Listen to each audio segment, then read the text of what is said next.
नए साल के मौके पर हमारे बाज़ मुसलमान भाई एक दूसरे को हैप्पी न्यू ईयर की मुबारकबादी देते हैं, खुशी का इजहार करते हैं, जश्न मनाते हैं। मुसलमानों को सोचना चाहिए कि ये किसी भी एतबार से एक मुसलमान के लायक नहीं है। हम मुसलमान हैं, हमारी अपनी तहजीब है, हमारी अपनी सकाफ़त है, हमारी अपनी पहचान है, हमारे अपने जीने का अंदाज है। हम क्यों गैरों के रस्म व रिवाज और गैरों के तरीक़ों को अपने दीन के अंदर दाखिल करके अपने दीन और अपनी शरीयत और अपनी तहजीब का दर्जा कम करें? क्या ज़रूरत है दूसरों के तरीक़े को इख्तियार करने की? तो इस सिलसिले में हम कहते हैं कि कई एक ख़राबियाँ हैं। एक ख़राबी ये है कि हमारी शरीयत में ऐसे साल के आने या साल के जाने पर मुबारकबादी देने का कोई तस्वुर नहीं है, इसलिए कि ये मुबारक देने की घड़ी है ही नहीं। और अगर इजाज़त होती तो हमारा इस्लामी महीना मौजूद है, मुहर्रम से उसकी शुरुआत है। शरीयत इजाज़त देती कि फ़र्स्ट मुहर्रम को खुशी का इजहार किया जाए, लेकिन खुशी के तौर पर साल में हमारी शरीयत ने 2 दिन को इनायत किया है, एक ईद उल अज़हा है, एक ईद उल फितर है। उसके अलावा हमारे लिए ख़ास सालाना खुशी का कोई त्यौहार नहीं है। इसलिए खुशी का इजहार आप अल्लाह के वास्ते ना करें कि ये हमारे खुशी का दिन नहीं है। दूसरी चीज़ ये है कि अगर आप गौर करेंगे तो किसी भी लिहाज से हमारे लिए खुश होने की इसमें बात ही नहीं है, इसलिए कि नए साल का आना हमारी ज़िंदगी का कम होना है। हम अगर 50 साल जी चुके हैं और 70 साल हमें ज़िंदगी मिलनी थी, और अगर ये 91वां साल है हमारे लिए, तो 1 साल और हमारी ज़िंदगी की डायरी से एक पन्ना और भी कट चुका है। तो खुशी की बात कहाँ है? खुशी की बात कहाँ है? मौत के करीब आने पर, ज़िंदगी से दूर जाने पर कौन ऐसा अक्लमंद इंसान है जो खुशी का इजहार करेगा? मौत के करीब आने पर किसको खुशी होती है? इंसान। इसीलिए शरीयत ने मौत के वक्त को पोशीदा रखा है कि इंसान को अगर मौत का इल्म दे दिया जाए तो सदियों से घुट घुट कर इंसान मर जाएगा, घुट घुट कर इंसान मर जाएगा। यह हिकमत शरीयत ने रखी है। लेकिन यहाँ तो मौत की तैयारी में खुशी का इजहार किया जा रहा है, तो वह बेवकूफ़ इंसान ही ऐसा कर सकता है। एक शायर ने बड़ी बेहतरीन बात कही है। शायर कहता है, एक और ईंट गिर गई दीवारे हयात से, और नादा ये कह रहा है नया साल मुबारक।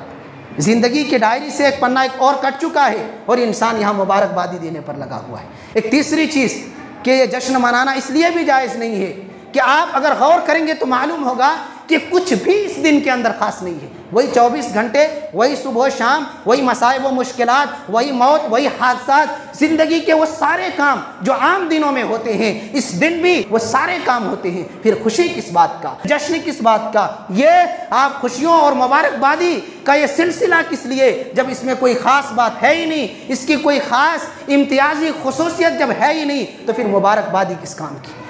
कि जो लोग ऐसे मौके पर खुशी का इजहार करते हैं और इस दिन को ख़ास दिन समझते हैं, उनको समझना चाहिए कि कुछ भी नहीं बदला है। वो सारी चीज़ें, साल के वो सारे काम आज भी रहते हैं, वो सारी चीज़ें आज भी होती हैं। शायर कहता है, आसमां बदला है अफसोस ना बदली है ज़मीन, एक हिंसे का बदलना कोई जिद्दत तो नहीं, एक हिंसे का बदलना कोई जिद्दत तो नहीं। तू नया है तो दिखा सुबह नई शाम नई, तू नया है तो दिखा सुबह नई शाम नई, वरना इन आँखों ने देखे हैं नए साल कई। हम देखते हैं आम दिनों की तरह वो दिन भी गुजर जाता है, लेकिन बुराई करने वाले उसमें बुराइयों में डूब कर गुजरते हैं। एक आखिरी खराबी, वो खराबी ये है कि ऐसे मौके पर आप देखें शरई एतबार से और कई कबाहतें हैं। मर्द व जन का इख्तिलात होता है, कल्बों को ख़रीदा जाता है, वहाँ डांसिंग का इंतज़ाम किया जाता है, लाखों में पटाखे फोड़े जाते हैं, फजूल खर्ची की जाती है, और रात में कितने ऐसे लोग हैं जो इबादत करके सोते हैं, उनकी नींद में खलल पैदा की जाती है। इसके अलावा भी ढेर सारी बुराइयां हैं, ढेर सारी खराबियां हैं इस रात के अंदर, इस जश्न के अंदर। और सबसे बड़ी खराबी ये है कि हमारी शरीयत में इसकी कोई इजाज़त नहीं है। और दूसरी एक बड़ी खराबी इसमें यह समझ में आती है कि ये उन लोगों का तरीक़ा है जो मुसलमानों के दुश्मन हैं, ये मुसलमानों की तहजीब नहीं है। और गैरों की तहजीब को इख्तियार करने वाले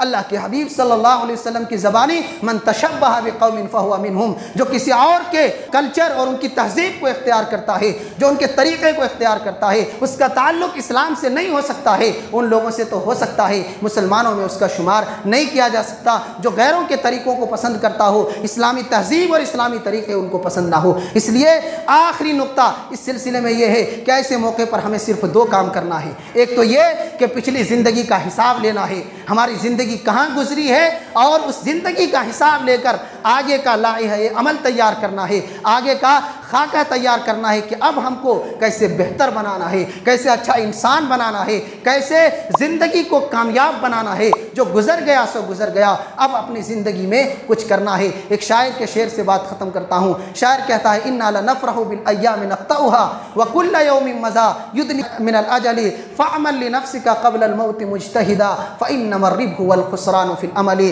कि हम गुज़रते अय्याम को देखकर खुशी का इजहार करते हैं, जबकि हर गुज़रा हुआ दिन हमारे लिए मौत का पैगाम है, हर गुज़रता हुआ दिन हमारे लिए ज़िंदगी से दूर और मौत का पैगाम है। शायर कहता है, इसलिए ए अक्लमंद इंसान मौत के बाद के लिए अच्छी तैयारी कर ले, इसलिए कि क़यामत के दिन फ़ैसला इंसान के अमाल पर होने वाला है, खसारे का भी और कामयाबी का भी। इंसान के लिए फ़ायदे और नुकसान का फ़ैसला उसके अमल से तय किया जाएगा। लिहाजा अपने अमाल को अच्छा कीजिए, ज़िंदगी का हिसाब कीजिए और बेहतर इंसान बनने की कोशिश कीजिए।